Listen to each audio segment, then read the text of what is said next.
There's so much about an audition you can't control. The only thing you can control is how prepared you are, is how well you know the material, how, good you are inside yourself. If you walk in calm, effective, happy, whatever, that's the only thing you can control. You can't control if they just, if they just had a bad, sandwich and they're feeling sick, if they had a fight with their girlfriend, if they have to pee, if they're bored or sleepy. You can't control that. Just go in and be you.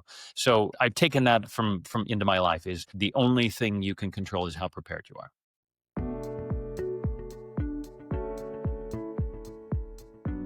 That was the voice of actor, director, playwright, producer, boxing ring announcer, and soon-to-be financial advisor, Jim Sorensen. And it is my absolute delight to have him on as the guest of this episode of the Page and Stage podcast, where we explore the art and craft of writing and performance. And as always, I'm your host, Jason Cannon.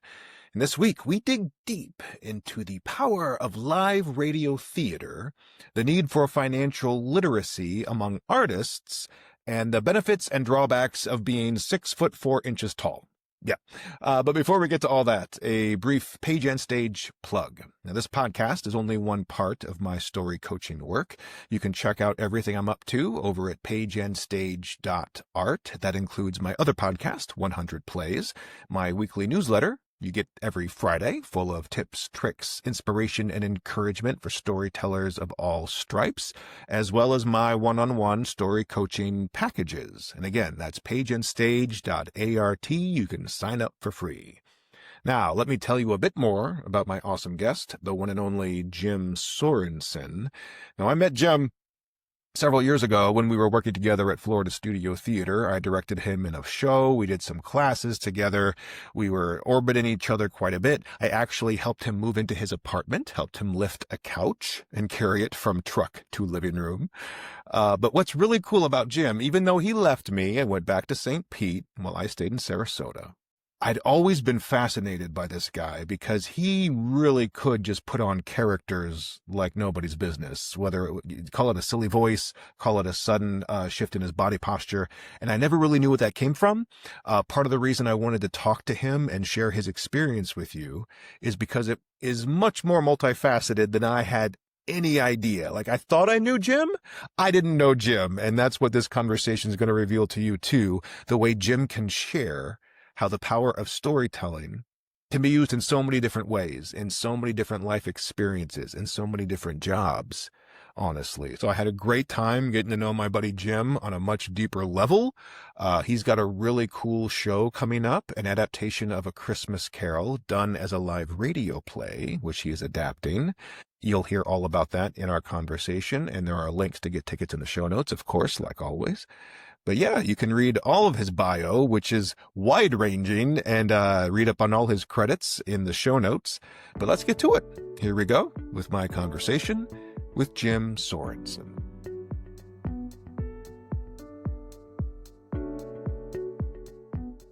All right, I am online here with the one and only Jim Sorensen, right up the road in St. Pete. You're in St. Pete or Tampa? A little of both. I mean, I officially St. Pete, but I spent a lot of time in Tampa. So okay. So yeah, we're both on the Sun Coast. That's what matters. Yes, the Gulf Coast. There we go. Yeah. And for those who don't know, so Jim and I crossed paths. I don't know if you remember this, Jim, when I first moved to Florida back in 2012. So It must have been in 2013. I came to a show at Freefall. I came to Into the Woods. Oh, no, wow. No. It wasn't Into the Woods. I did see that though. It was the Grand Beauf. Empty Plate in the Café de Grand Beauf. Empty Plate in the Café, which is a hilarious play. Yes. And I stuck around because someone from St. Louis, where I'd moved from, was in that. And then I met you and Eric and the team after. I don't know if you remember this at all, but that's the first, because I was like, damn, he's tall. Like, I'm tall, but you're tall. Well, it's the thin nature of me. You see how, so I can fit entirely on frame right here. My head looks enormous, Right. Yeah. I don't specifically. I mean, I do recall that show. I'm trying to think who would have been from St. Louis, but I know my now ex-wife Natalie Simons was in that. Matthew McGee, you had Grayson Oh, Lewis. yeah. Man, Patrick Sullivan was in that show. Such a great story of one man kind of living through his dramas and traumas of being so. He had everything, and he lost the woman that he loved, and so therefore he just wanted to. He was done with things, ready to move on. So, Yeah, and but a the really fact great that he, like, exploration of it. yeah, and he eats the entire this a brilliant five-star meal, but it's all imaginary. Like, he doesn't want the Yes. real food. It's so and oh, it's so much fun. I remember Yeah. now, it was Leanne Matthews was in Into Yes. the Woods. Yes. That's Yes. Yes. that's when Yes. it was. So all the connections are coming clear now. Um, Yes. and then we crossed paths again at Florida Studio Theater when you were Yep. there for a year, and I directed you in Butler, which I want to ask you about. We'll talk about that awesome show for which you Mm-hmm. won Best Supporting Actor in Sarasota that season. Mm-hmm. Huzzah. Mm-hmm. Mm-hmm. Um, but let me ask you this, Jim. In your bio, I didn't know this about you, and I'm really curious. You worked 3 years with Pro Box TV. You Yeah. produced boxing events, and you were a ring announcer. What's that Yeah. story? Yeah, yeah, man. Well, that was I gotta say it was crazy. I was actually just texting with Paulie Malignaggia last night, who is a world champion boxer who's now kind of retired, but he went back and did a bare knuckle fight and acquitted himself well. Didn't win, but acquitted himself well. Anyway, so man, so it was COVID. COVID happened. COVID changed all of our lives. I was working at Yeah. American Stage Theater Company in St. Petersburg when COVID came and kind of furloughed everybody. And in that time, that's when the then producing artistic director Stephanie Gallart, who was such a visionary, she had spent 5 years really rebranding and recreating American Stage. That's actually why I moved on from Mm. Florida Studio was to go for that opportunity. But during COVID, everybody kind of settled down and calmed and got furloughed, and she had a medical issue that took her away from the company. And the new guy that came in, it just wasn't a good fit. So I was like all of us during COVID. I was doing anything I could. I was working backstage crew for big concerts. I got to be on stage with the Backstreet Boys. My my big dream, all kinds of fun stuff doing that, loading in, loading out, just doing. I was a roadie. I was a local roadie, which was fun.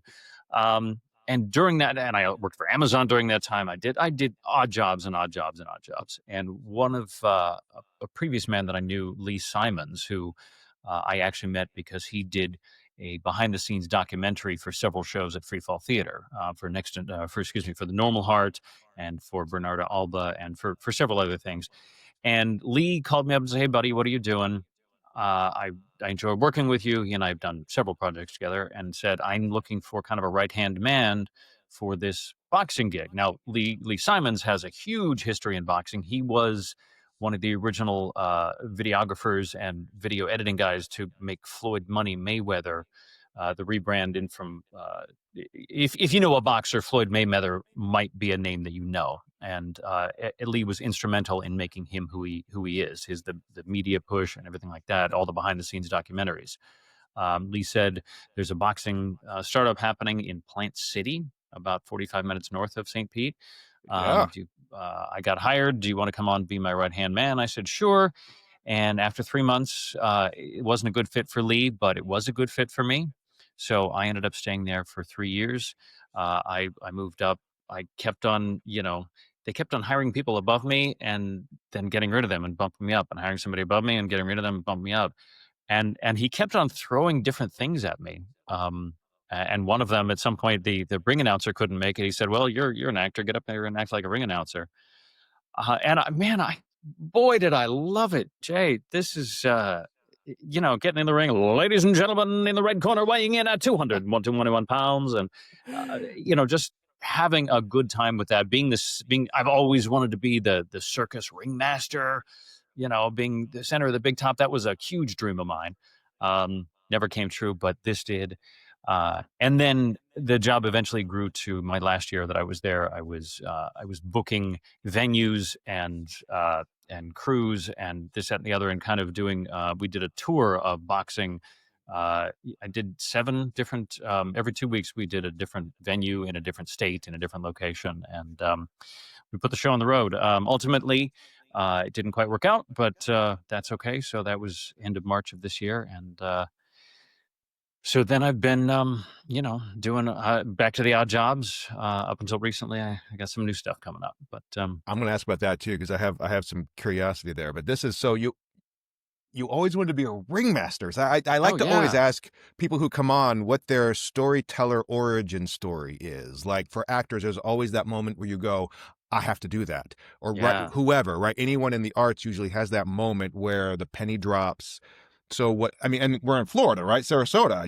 That's Circus Center USA. So so the question, it's kind of two parts. Did the circus draw you to Florida, or what was your storyteller origin story? Just theater was as a kid, or kind of when did that bug bite you?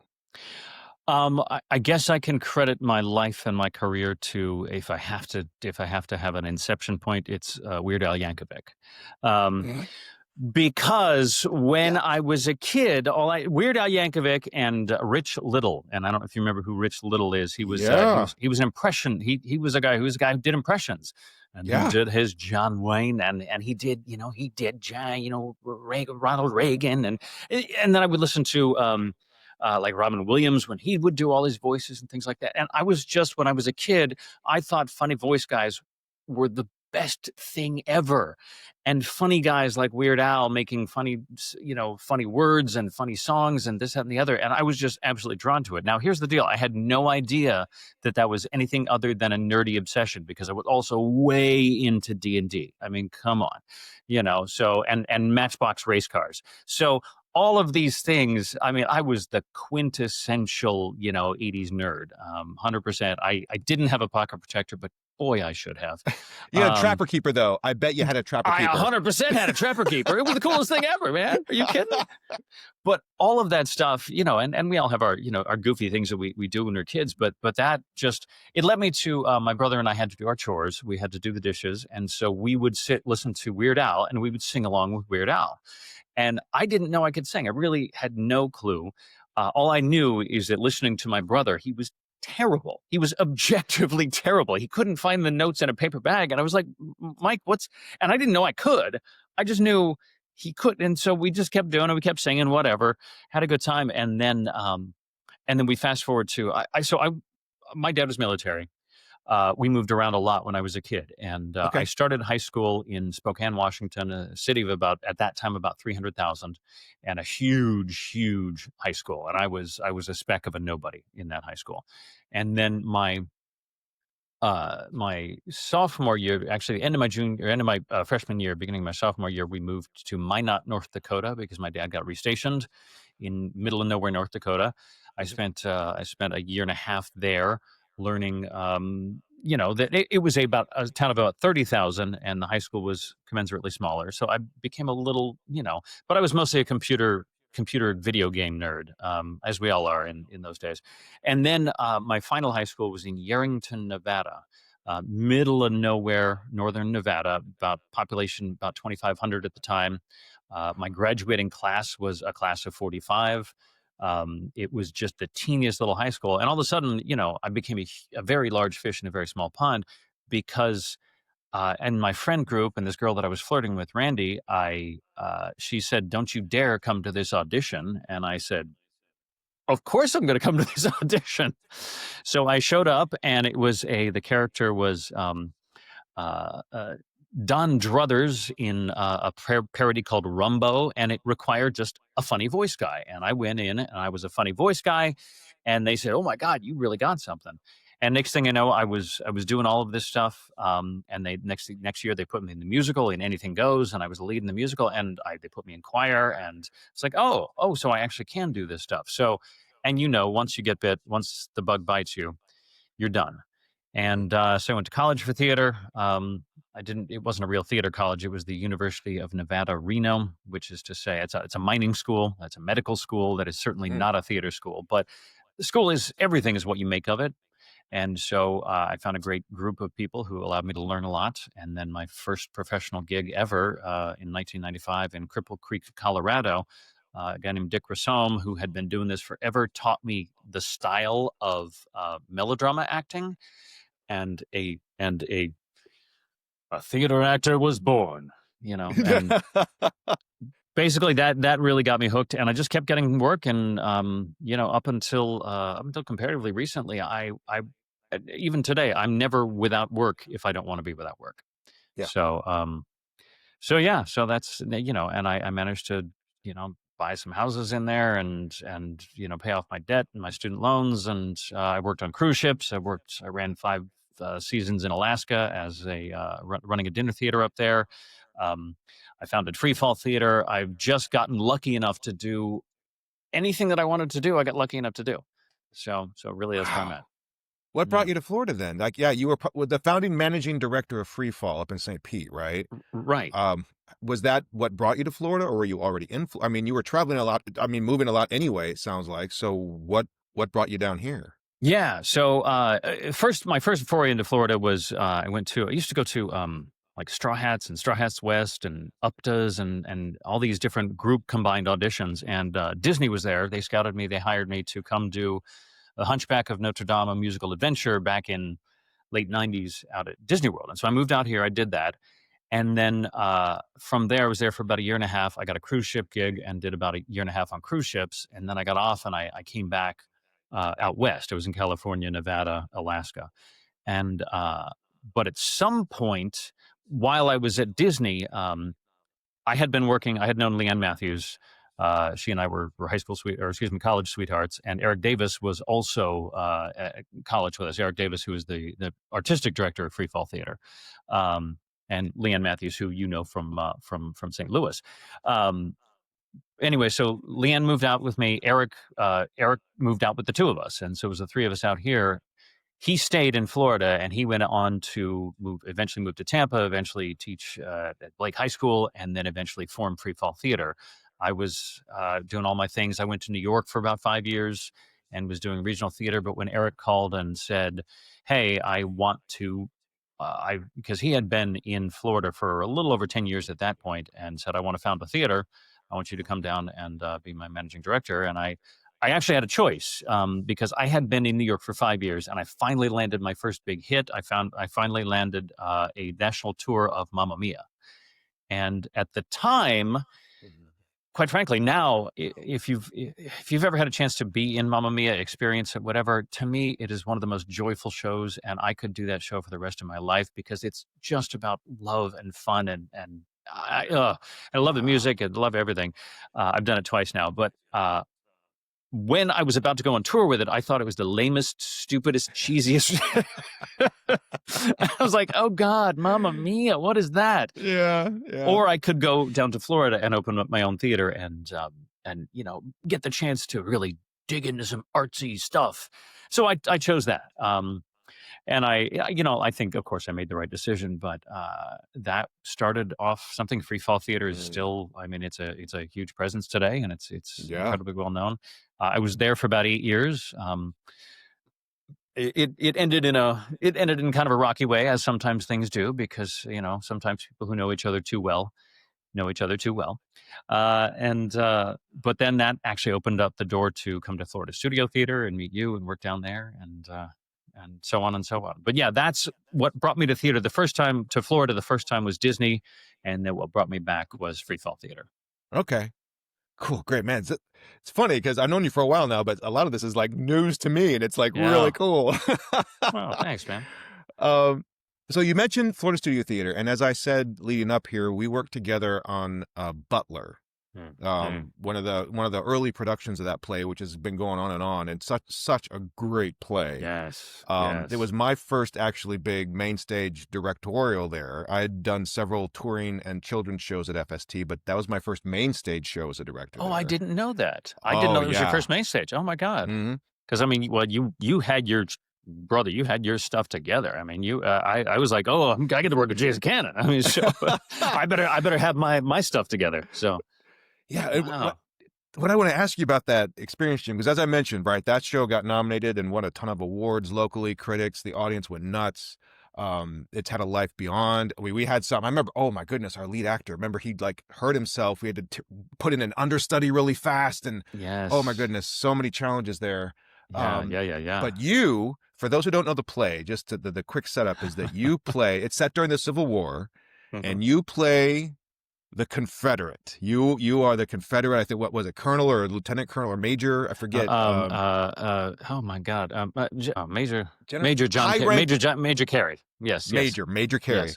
So you're playing a major in the Confederacy Hmm. in a play that obviously skews toward, the Confederacy's the bad guys. Yes. But you have that one scene. That's the other thing too. It's kind of like Doubt or any other play where you get that one scene and you come in and crush it. Um, Hmm. but to play the bad guy, and you just Hmm. mentioned melodrama a second ago too. Hmm. Hmm. And I'm curious in your own personal process, Jim. Hmm. Um, how do you avoid, especially playing the bad guys, how do you avoid the siren song of melodrama, right? Melodrama Hmm. feels good as the performer, right? But Hmm. very Hmm. often Hmm. the reason we kind of laugh at it is because it's also ends up being sort of fake. It's Hmm. performative as opposed to grounded. Yeah, And yeah. what you did so well as Major Carey is you grounded this guy, right? He's the Hmm. bad guy, but he doesn't think he's the bad guy, Right, right? In right. melodrama, the bad guy flaunts being the bad guy. Yeah, exactly. Yes. Twirls the mustache. But in a more representative, grounded play, the bad guy doesn't think he's the bad guy. So Correct. I'm Yeah. curious, being the bad guy, how did you approach that, and how did you resist? Besides my brilliant direction, of course, how did you resist? That was it. That was all it. Yeah. Yeah. What was that process like for you in terms of being, you only have the one scene, you have to Hmm. come in and Hmm. be the bad guy. How do you approach that? Well, I mean, and I think this is I'm not breaking any ground when I say because you nailed it. He doesn't think he's a bad guy. So if you approach, and I know you know this, if you every action that he takes is approached from he's trying to justify his actions. He believes something. It doesn't, in his mind, none of what he's saying or doing is in the wrong at all. And his job is to convince the others on stage that he is absolutely in the right. And it helps to put in a factor, and this was well written in the script and well set up by the other actors, that it helps to put in the fact that the other characters in the scene are all idiots. They have no idea what they're doing. Just bringing that sense of disdain and just frustration and can't be botheredness with the other characters in the scene automatically, and it puts a plus the writing, and I know you recall this, the writing is so delicious and it is so set up beautifully to uh I, I, I'm gonna quick sidebar. You can edit this out or leave it in. One of my favorite comedians ever is his name is Emo Phillips. I'm sure you've heard of him. He has a thing where he gets pulled over by the police. He's this Prince Valiant haircut. He kind of talks like this, anyway. But he has has a joke where he sets it up where. He gets pulled over by the cops, and the cop asks him, he gets him out of the car and makes him walk a straight line, and then the cop looks at him and says, "You call that a straight line?" And Emo's response is, "Well, you know how you can never think of the right thing to say in the moment; it always comes to you later." And he says, I wish I had said yes." But instead, I was nervous, and all I could think of was, "Excuse me, Officer Pythagoras, the closest you could ever come to a straight line is if they took an electroencephalogram of your brain waves." So, and the reason I did the sidebar there is because the author, my God, I can't remember his name, but the author of Butler, edit in this part later. He knows he's so good at creating the exact right words to say because he's had the time to think about it. And so, man, it's such a delicious thing. And of course, the rest of the scene, you and the other actors set it up so brilliantly. I didn't know if you were typing and finding that out, but Richard Strand. And Richard I Strand. feel horrible that I had to look it up too, but it was a long time ago. It was a long time ago, but listen, I mean, clearly we remember the show so well and remember Oh yeah. the experience. And yeah, it was. I mean, we did 9-10 weeks of that show. It got extended Oh several yeah. times, and it was Yeah. all sell out almost every time. So, yeah, it was great. And who would have thought that a legal play about the Revolutionary War and the beginning of the Revolutionary War and slavery was going to be such a compelling drama, but it really was. Yeah, and what I also remember too, and I remember we surprised Richard with this, the playwright, is how funny it was. Oh yeah. Right, the humor in there of these people again, because when you look at history, everything seems obvious and inevitable. But for these characters in this moment, Civil War, for these Civil characters yes, yes. in this Civil War, yes. moment, they don't know what's going to happen. Yeah. They don't know who's going to win. They Yeah. don't know what's going to happen with the 14th Amendment or anything else, or what link in this, that, or the other. That they are making it up as they go. Mm-hmm. Right. And I think that also is freedom for playing the bad guy in Mm-hmm. situations like that, is that we don't, not only do they not believe they're the bad guy, but history Mm-hmm. hasn't decided yet that Yeah. they're the bad guy. Oh, yeah, 100%. This is just a difference of opinion. This is left versus right now. I mean, it may be that, hundreds of years from now, we'll look back at our current time and see some things pretty clearly. But, what if I don't know where you are on the spectrum. I don't know where I am, but what if we're wrong? What if whatever we think right now, 100 years from now, is absolutely the wrong thing? Who knows? So, Boy, I think that's yeah. one of the reasons I think stories are so important, Jim. And this may be one of the reasons you're so compelled by doing storytelling too, is that Mm. it, telling stories that way creates room for humility, Mm-hmm. creates room for curiosity. Right. The Yes. only way you can ever even accept maybe I'm wrong is if you're curious about what the ultimate right may be someday. Right. Yeah. Even beyond the time when we're here, what will future generations think of us? By doing storytelling, we can kind of explore that even in the here and now. Well, and it's such a, not to dip off philosophically, but, there's so many questions. Is it wrong to steal? Yes. Is it wrong to steal a loaf of bread to feed your family? Gray area. Is it wrong to kill? Yes. Would it have been wrong to kill Hitler before all this? So storytelling is all about the exploration, because so many, especially in the world we're in right now, there's so many black and white, there's left and right, there's, and never the twain shall meet, when in the reality we all live here in the middle, man. So that's what storytelling does, is pull us into the same place at the same time so we can all explore this together. I've always thought that storytelling theater is there to educate and to entertain, and it needs to do. And if it skews too heavily to one side or the other, it becomes a little less effective. So Yeah. if it's more entertaining than educational, that's fine. If it's more educational than entertaining, that's fine. But the better ones kind of meet in the middle and have a, you know, that's what sticks with you and Yeah. really enjoy it. Yeah. Yeah. Yeah. Something else along with this bad guy angle, Jim, because like some of the it's honestly some of the favorite roles. Like, who doesn't want to be Richard III, right? Oh yeah, yeah. But I played a Nazi commandant in a show, Oh right? yeah, I've played Killer Joe, right? An assassin for hire, yeah. and there is a, boy, I'll tell you what, there is a freedom in unmooring yourself from your day-to-day morality. Oh. Right? There's almost a purging or a kind of cathartic, like, okay, I can do it on stage where it's safe, so I don't do it out in the street and go to prison. Oh my But god. I'm wondering, something I discovered playing several bad guys actually in a row Mm-hmm. is that my height and size Mm, were huge, huge bonuses for that. Right? I yeah. could just stand, like when I played Killer Joe, it Mm-hmm. was probably the most still. Like, it was almost Mm, camera acting. We were in a black box theater, so I could just mm-hmm. go like the snake about to strike. Mm-hmm. So that in Mm-hmm. the big final scene where the violence finally erupts, like it comes out of it, it's such a surprise. Yeah. So the deliciousness of taking the extra beat, taking the pause, and trusting that my size is doing the work for me. And I'm wondering, since you're even taller than I am, how has your height been either a benefit or an obstacle for you in playing various roles? That's I love that question, and I love that you brought that up, because I do think, thinking back to it, I remember when we were doing Butler, I remember the focus really that whether it was directed or outer directed or inner directed, doesn't matter, was stillness, was really finding that character was so controlled and composed and almost, and the tension that builds from a character that doesn't move and doesn't breathe, because you're absolutely right, the danger of what could happen.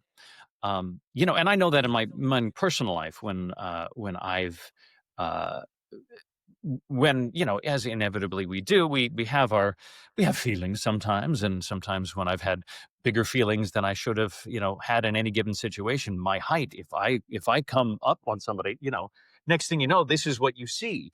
and Right. and people are people get a little freaked out by that. Now for me, I'm like, well, dude, I'm just up here, I'm just me, I have no idea necessarily, but I've had to learn what that is. And to your Uh, point, yeah, stillness and size, because when the tables are turned and I see it on stage, it's absolutely there. So and that was something I learned because I started out my career as I say my real true understanding of myself initially came is that I was more Jim Carrey than anything else. I was okay. more, goofy and gangly and big and whatever. But it was actually in the years of maturing and growing into a adult human being that I discovered the stillness and whatever. And yeah, that has been incredibly effective over the time. And it's a great observation. I think that yeah, size really does play into that. Yeah. So let's take your size away because your current project, A Christmas Carol, it's a Mm. live radio play, right? It's Mhm. all auditory. Although I'm assuming though that on stage you're still watching the people at their tables, the Foley artist. I'm guessing that's kind of the style. It's still a live theater performance, but it's not blocked or staged. It's just people at their tables doing the audio play with sound effects person. But everyone there basically you kind of lose. You intentionally are stripping away the hypervisual elements to focus on the auditory experience. So I'm curious, one, where did this project come from? Because I think you've been working on radio theater projects for like almost a decade. Mhm. And then use that as a way too into what can we expect from A Christmas Carol that is done as a radio style play. Well, thank you for asking. This is, uh, yeah. Listen, I got as I mentioned, I was a funny voice guy, and so I've always been kind of obsessive with the use of the voice and creating and just the intonation of storytelling, the physicalization of things. I mean, you can say a sentence, and we've done this as theater actor exercises. You can say a sentence 200 different ways, and you'll get 200 different responses out of it. Um, about 10 years ago, I got involved with a St. Pete organization called Radio Theater Project. I was brought on just as a local somebody, and I picked up a few lines here and there, and got to say some fun things with some silly accents and do some goofy stuff. And then it ended up I worked my way through it, and then Bonnie Agan is the person who's running it now, and she gave me a little more responsibility and a little bigger roles, and I just ended up doing really well at it, and I found that it's a niche that I just fit in so nicely. Being able to, going along with my theatrical storytelling, but also using my voice in 100 different ways. Um, from there, I've directed a few pieces for them, and then last year we had the opportunity. Actually, years and years ago, I had the opportunity to do "It's a Wonderful Life," a live radio play Oh, at it's American so good. Stage. It's so good. Such a good piece, and I had played George Bailey before in an actual full production of Wonderful Life, and so so I got a little bit of my Jimmy Stewart in there, and and it turns out that I didn't do my Jimmy Stewart. I tried to do my best without doing the Jimmy Stewart voice, without trying to get in there and do that. I was still doing the show, and still because people come, they want to see the movie. So, and they want to have the experience of that. So it's creating that heartwarming character. So I did that a couple of years ago at American Stage, like 6, 7 years ago. I did it twice, and then last year we produced it at Tampa Rep. We produced it at the Straz Center in Tampa, and it just ended up working out so beautifully. It was the first time I got to, and I actually didn't direct. I was just a producer on the show. Um, but I came in, and it was actually the woman who played Mary Hatch for me when I was George Bailey. Colleen Cherry is the one who came in and directed that. And then this year we decided it was successful financially and critically, and people loved it, and it was a wonderful time. So we decided we wanted to do it again this year with A Christmas Carol. And I'm part of it is that I've done A Christmas Carol. I've done 7 different productions of A Christmas Carol, four different scripts, a total of 7 different times. So I'm exceptionally familiar with A Christmas Carol as a property. And I, man, it's such a heartwarming, lovely piece. And so I said, listen, I don't want to pay anybody to do the adaptation of it. It's in the public domain. I feel qualified to do that. So this is actually, I've spent the last 3 or 4 months really digging in and kind of, borrowing good ideas from just about every other production that I've been a part of. Did a whole lot of research, and I put some things together.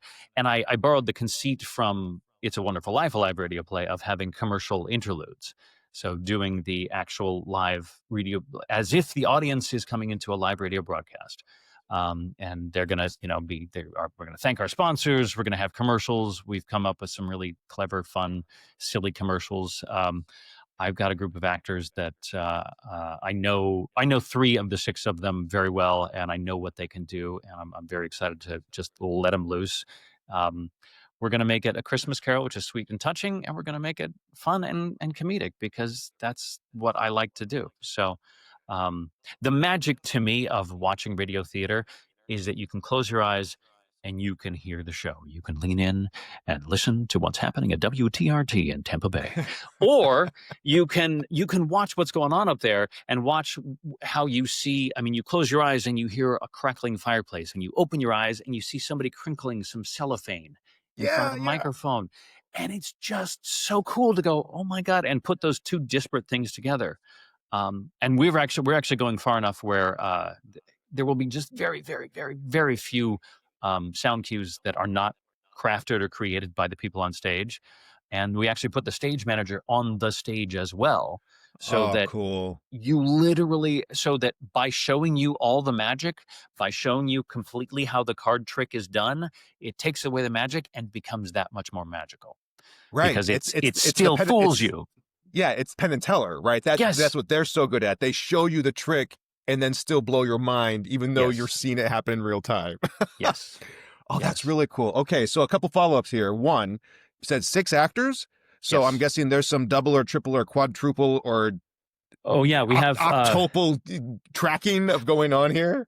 I have so we have one Scrooge, we have one narrator who plays a teeny little other role, and then the other 4 actors basically do everything else. And I have one young actress who I can't wait to work with, but she literally plays all of the Cratchit children, and I've scripted it so she has to talk to herself for almost a page and a half. I love that. Oh my gosh. Oh my gosh. This actress can do it. Sydney Leary is her name. I think she's going to be fantastic. So, yeah. That reminds me of the 2-person Snow White I did, where Liam had to play all 7 dwarves. And he had a scene where Snow White fell asleep, and it's like 3 pages of just him doing all 7 dwarves. And it was all just done with the ball cap and his voice and his body, right? So, I mean, there is something utterly hypnotic and magical about watching someone seamlessly do that, right? Yeah. Oh man. Yeah. I almost want to come see it twice, once so I could just close my eyes, then once so I could watch. It's going to be 2 very different experiences. Please, you and everyone else. That's, I'll figure out how to offer a discount for the second one. Come on, we'll do it. There's a marketing trick. Yeah. And you can have like little Christmas Carol themed blindfolds. Oh my God, that's a great idea. Like, go to sleep, just let us tell you a story and put you right to bed. And Ebenezer Scrooge, like branded. I love it. Branded. That's so great. Sleepwear. Okay, you also mentioned. So, is it a musical or straight? Straight play. It is a straight play. But there will be elements of commercial jingles. Of course. I've crafted some. And listen, I've had some help, but I craft and Juan Rodriguez is our music director, and he's our Foley artist, music director, and he's doing underscoring. He's just a jack of all trades, but he's put together, like, I created an Andrews Sisters. I told him I want this in the style of the Andrews Sisters, a commercial for Murray's medicinal cocaine cough drops. They can make your throat feel better and perk you up at the same time. And just like, because remember, there used to be cocaine in Coca-Cola. Yep. There used to be all of these old school things that used to be a real thing that only with the passage of time we've discovered maybe not so good. Maybe. I mean, who knows? Yeah, who knows? you also mentioned, okay, so you are creating this Mhm, mhm, adaptation yourself and doing mhm, tons of research. And now what's mhm, interesting is you just said a couple minutes ago too that for It's a Wonderful Life, mhm, people came in wanting to see the movie. Right, mhm, there's mhm. kind of almost like that fanboy problem that Marvel or any big superhero property has, right? That Yeah, Star yeah, Wars, right? You did the people who know the properties well are going to be like, you did it wrong, yeah, right? yeah, So yeah. I'm wondering, do you have any fear of that with Christmas Carol, or has Christmas Carol already iterated often enough that even though George C. Scott is probably the most iconic, but you don't feel as trapped by this title as you would by It's a Wonderful Life since it's only that one film version? Yeah, that's a great thought. I mean, I mean, you're right. George C. Scott is, if you're thinking of the traditional, nasty old Scrooge, but then if you watch Muppet Scrooge, there's, Michael Caine is Scrooge, Yeah. and so there's that, or so many different. If you watch the animated version, if you watch the Mickey Mouse version, where Donald, where Scrooge McDuck, and luckily, I do think, to your point, Christmas Carol's had enough iterations, but also we're lucky enough, the actor playing Scrooge for us. His name is Michael Gregory, and Michael's got an amazing story. I can't wait for people to really, really become aware of him because he was a young actor on Broadway and did a bunch of stuff back in the '70s. Then he fell into a career with NASA, where he was writing copy for, I don't know if it's their internal departments or things like that. I think he was creating user manuals and basically in the marketing, internal marketing division of NASA for an entire career. And now the man's in his late 60s, early 70s. He's retired, moved here to St. Pete, and now he's picking up the mantle of actor again. And well, he's Bryan Cranston. I have basically Bryan Cranston as my Scrooge, and that's the quality of actor this man is, and he has a very Bryan Cranston quality. So he's a talented man. So when you come and see Christmas Carol, you will walk away feeling fully fulfilled that Michael Gregory Oh, as Scrooge is the guy. man, So. that's so cool. That's so Hmm. cool. All right, I'm gonna. So again, everyone, I will put links right in the show notes to go get tickets, with all the information, days, times, all that stuff. I'll put that right in the show notes for everybody so you can check it out. And again, remind us that was December 5 through 23, Yep, correct? correct. Opening Um, preview on the 4th, opening on the 5th. If you want to come to the opening night party, we have a big old shindig beforehand, and yep. awesome. All that will be in the show notes. So hard pivot here, Jim. Okay. Um, because you let me know that you are now setting out on a new adventure, which is, you may not apply the word adventure intuitively to this, but financial advisor with Edward Jones. And what struck me interestingly about this, Jim, is that my current guy at Northwestern Mutual, Hmm. he also was an actor first. He was a New Oh, York guy. really? He was on Broadway tours. He worked with Hannah Waddingham Waddingham, yeah. in Monty Python, Spamalot. Yeah. Like he had the career going. He was Yeah. in it, but for whatever reason, with his family, financial stability, whatever, he shifted too into financial services. Mhm, Um, mhm, and I'm wondering if, and here's the thing, a lot of his clients are still back in the tri-state area. A lot of his clients are theater people. mhm, mhm. And I just talked about this with some other guests on the podcast a little while ago, that a lot of acting and theater programs do not teach beyond the craft. They don't teach the business of show. They don't teach Yeah, financial literacy to people who are going to come out of college with 60 grand in debt and good luck getting a job. yeah, Right. So I'm yeah. I'm curious for you, what is this pivot about? And do you see yourself kind of having a heart for fellow theater people who maybe don't have the skills that you're learning to take on this new role?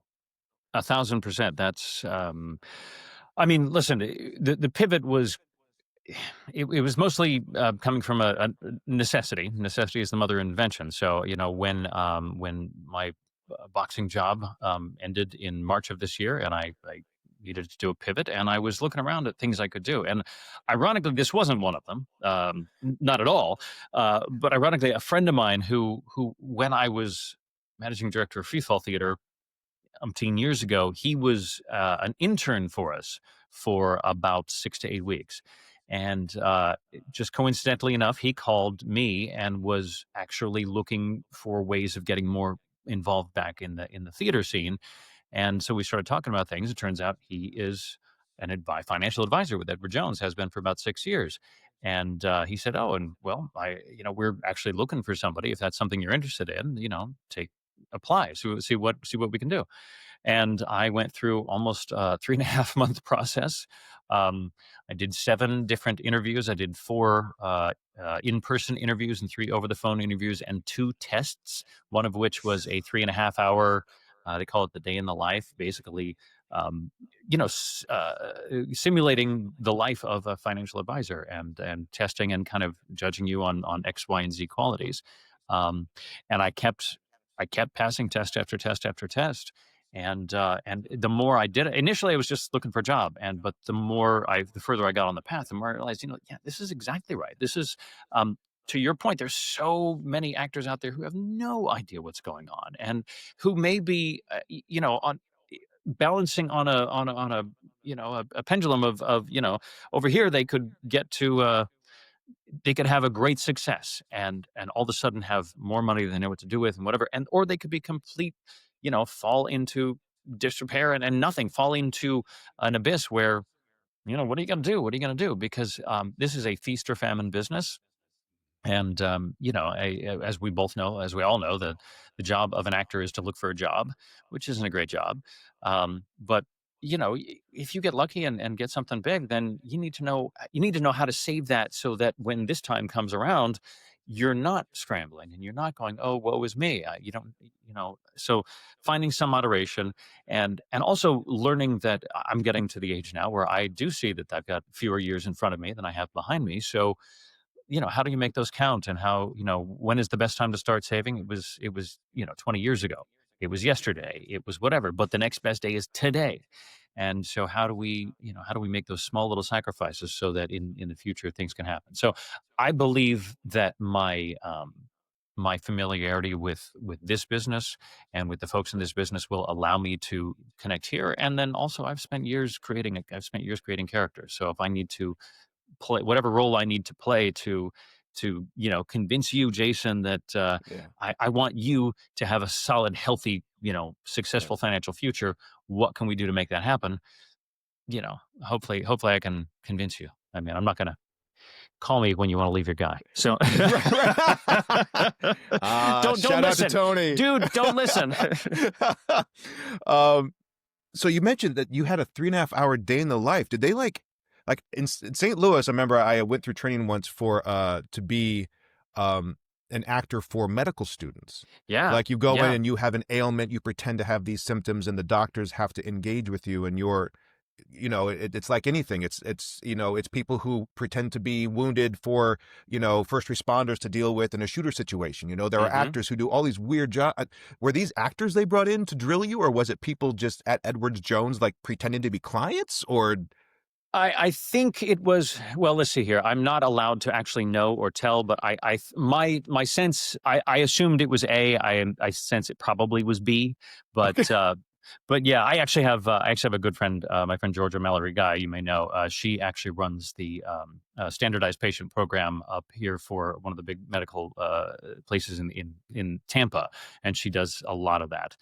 Yeah. So, but that's exactly what it was. It was people pretending to be upset, or I mean, they had scripts they were following, and they needed to, follow through with things. And my job was to deal with them as human beings and deal with them as if they were, real people with real problems. So, I guess I guess I passed. So I got the job offer. So well, that's so interesting because it's so much, even what you just said, that is you can't appeal to sacrifice or savings. You have to tell the story of, hey, 10 years from now, where that you have to almost help your clients create a narrative or a story to hook into emotionally, because that's what's going to drive their hmm decisions financially, right? We think hmm we're reasonable creatures, and oh most of us God, are no. not.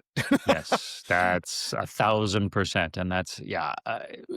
So I'm hoping in addition to the practical aspects of like, okay, let's look at the practical things, but also you're right, is creating the story and creating the story. I mean, which that's, man, your pivot to go into literally, your storytelling for a living. And you always Yeah. have, but you've expanded into realms and realms, which is, I'm amazed about. We need to flip the script here. One of these days we need to do this so that you're the guy on this end. But, Oh, Jim, so good to catch up. I'm going to pivot now into our spotlight, our little wrap up here. So I got a few mhm. questions. Um, what is your favorite story that you're currently reading or watching? Oh gosh, there's so many. Oh, it's so hard. I will say that I'm reliving 30 Rock Okay. because I tell you, man, Tracy Morgan playing Tracy Jordan is about the funniest thing I've ever seen, and those characters are, that is complete turn your brain off food, and just check your brain at the door and laugh, and just put all your problems aside and enjoy the world, enjoy laughter. So I've No, been enjoying that. that's cool. When I was in New York last summer and I was walking, I forget where I was walking somewhere. I was down near NYU in that part of town. Mhm. And I'm just walking along, going to do my thing. And I hear a voice. And it's it's a voice you recognize immediately. And I turned and there was Alec Baldwin, Oh, 30 yeah? Rock, Alec Baldwin with his grandson, like this tiny little Oh, kid. And they were out, for, who knows, ice cream. I don't even know. But he's giving like yeah. little instructions to his grandson about crossing the street safely. Oh And my when you god. turn and it's like, Alec Baldwin, who, shorter than you think, of course. you That's know, true, right, right? uh, uh, and just like the voice, and I kind of turned, and I have to wonder, like as a celebrity in New York, just like this probably happens all the time. You feel those eyes come onto you, and so I just like had my little, had my gaze, and then just let him be. Like I didn't say anything about this or I loved you and that. I just like let him have his life, right? But Mhm, it was mhm. kind of cool. Just that voice is so distinctive, right? Yeah, Um, yeah, yeah. 30 Rock, boy, I haven't watched that in a long time. Yeah, Great. I mean, completely stupid, but lovely, yes. um, next question. If you could ask any one person any one question, who would it be and what would you ask? Ah, god, now this I've really struggled with this. You prepped me with this question, and I gotta be honest, I'm so I don't know the answer to this, and maybe you can edit this part out, I don't know, but you know, I tend to live in the moment. I tend to just be very reactionary in this, that, and the other. Or if I want to know the answer to a question, I can find. I've got all answers right here, man. So, yeah, it's terrible that I don't have the right answer to this, but I really did fret, and I'm gonna call a mulligan on this one. That's fine. I'm gonna say Jason Cannon. Tell me about your He, career. No. there it is. Perfect. That's perfect. Flip it around. No, you could ask Charles Dickens what you should include in Christmas Carol. There you go. There you go. But I Oh mean, my yeah, gosh. so much good stuff. Yeah. Um, Next question. What is the best advice that you have ever taken? One of my favorite pieces of advice, and I passed this along too, is it was regarding auditioning when I was living in New York City, and I think it's actually just the a lesson for life is that so I in my early days of theater, when I was in I spent about 10 to 12 years in the business before I ever went to New York City, and I auditioning all the time, and in regional theaters and doing things all across the country. And whenever I walked in, there was only one of me. I was the only tall, semi-handsome guy who could sing and play straight on the stage. And that was it. There was just me. And so if they needed a role like that, I got the role, period. So I didn't actually have to learn a whole lot early on in my career. I got to New York and I walked in and there was 50 of me in front of me and there was 50 of me behind me. And I was like, Mhm. oh, I actually have to, it's not, I can't just walk in and just, whatever. And so I was told, basically with that, it was like the only thing. And also you can't, there's so much about an audition. Here's what it is. There's so much about an audition you can't control. The only thing you can control is how prepared you are, is how well you know the material, how good you are inside yourself. If you walk in calm, effective, happy, whatever, that's the only thing you can control. You can't control if they if they just had a bad sandwich and they're feeling sick, if they had a fight Mhm. with their girlfriend this Yeah. morning, if they have to pee, if they're bored or sleepy, you can't control that. Just go in and be you. So I've taken that from into my life is the only thing you can control is how prepared you are. and therefore do it. It's on you. It's on you to do it. So. Man, that's really good, Jim. Yeah, I had a very similar experience. Went in for a commercial audition, and I walk in, and there's 25 other guys, 6 foot to 6'4", dark hair, wearing a leather jacket. I mean, I'm just like, oh no, my heart hurts. Yes. Yep. But at the same time, like you said, the benefit of storytelling is all 25 of those guys also had their own thing they were going through. Yeah. They all, they all look around like, oh my God, look at this guy walking in. I mean, everyone has that same experience. And so to have that, this is why it's so important to like cheer on other actors and to avoid that competitive mindset. It's so important because like you said, there's so much not in your control. Yeah. No, and I've always been that way. I mean, man, that is my thing. I've never quite understood. I mean, competitiveness is good, but at the end of the day, we work in a collaborative business. So me being the best to get into the room, what if the other actors on stage are the best? I mean, there's no the best. You just have to advocate for yourself, do as well as you can, and also cheer on anyone else because also you never know when Jason's going to slip on some marbles and they need somebody else to come. So yeah, exactly. Yeah. Where's that other tall guy? I know, right? Oh man, Jim. All right, thank you so much. Let's wrap up here with just where can the listeners or viewers learn more about you? Where can they go see your work? I know we've got Christmas Carol coming up, but where can they learn more about or follow Jim Sorensen? Yeah, absolutely. Thank you. I'm my website, Jim Soren, JIMSOREN.com. I don't put the last 3 digits on there because nobody knows how to spell my last name, Sorensen, not Sorensen, whatever. So JimSoren.com. Also, I'm on Facebook and Instagram, although I don't do a whole lot there. Radio Theater Project, I'm very well connected with those guys, and so I'm almost always in radio theater stuff. Tampa Repertory Theater is my title there is managing artistic producer. I will have a smaller role in the future given my pivot, but I'm still, that's my love child. So I know that I need to, I will always be connected theatrically, some fat way, shape, or form, no matter how financial advisory I get. So great, Jim. Oh my goodness. So everyone, I will put all those links right in the show notes so you can check it out. Again, go check out Christmas Carol live radio play December 4 through 23.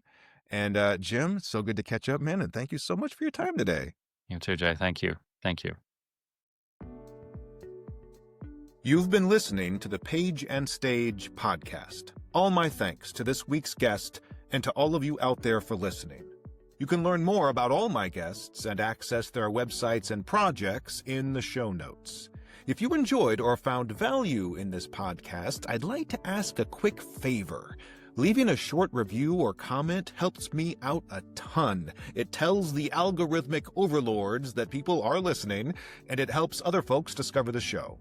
So if you can post a review over at Apple Podcasts, and I've left a link and easy instructions in the show notes, or leave a comment on this episode on Substack or YouTube, wherever you happen to be listening or watching, I would be incredibly grateful.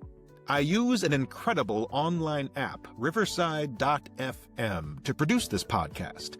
If you are interested in creating your own podcast or other audio or video content, I cannot recommend them highly enough. I left a link in the show notes so you can check them out for yourself. Both of my podcasts live over at pageandstage.art, and if you visit, you can even sign up for free to receive every future episode right into your inbox, as well as my weekly newsletter full of tips, tricks, inspiration, and encouragement for storytellers of all stripes. Again, that's pageandstage.art. Thank you again for listening. And until next time, I'm Jason Cannon, and I cannot wait to hear your story.